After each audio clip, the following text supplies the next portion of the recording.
1971년 17살 어린 소녀 줄리안 코에케인. 크리스마스 이브, 그가 탄 항공기가 페루 상공을 지날 때쯤 번개를 맞고 아마존에 추락했다. 다른 사람들은 공포 때문에 심장마비로 죽었지만 본인은 그 시점에 정신을 잃어서 죽지 않았다고 한다.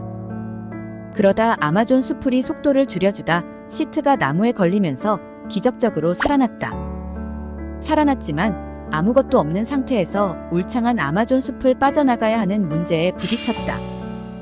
아마존을 빠져나와 도시로 가려면 북쪽으로 가야 했지만 나침반도 없이 방향을 잡기 어려웠는데 나무 밑둥을 보고 방향을 가늠할 수 있었다. 나이테가 넓은 쪽이 남쪽, 좁은 쪽이 북쪽이다. 이거 보고 방향 잡고 북쪽으로 가기 시작했다. 가다가 나무 열매 같은 걸 먹으면서 허기를 채웠다. 그러다 목이 말랐는데 아무 물이나 그냥 마셨다간 온갖 병균에 탈나서 일찍 죽을 수 있었다. 어떤 물을 마셔야 할까? 그럴 땐 가재나 갑각류가 사는 곳에 물을 마시면 되지. 그런 애들이 사는 곳은 물이 깨끗하거든. 그래서 깨끗한 물만 골라 먹었다. 그러다 상처가 난 부위에서 구더기가 들끓기 시작했다.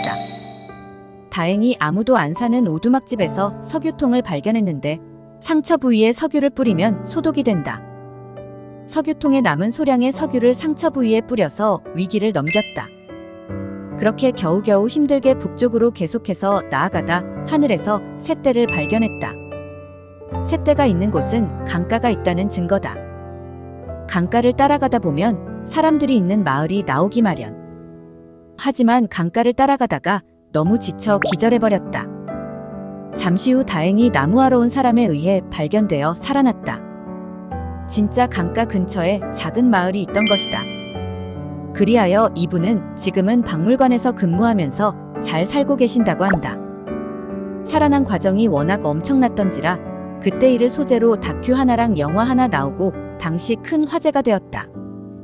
이분이 저런 생존 기술을 가졌던 것은 부모님이 생태학자라 어릴 때부터 생존에 필요한 지식을 전수받았기 때문이라고 한다.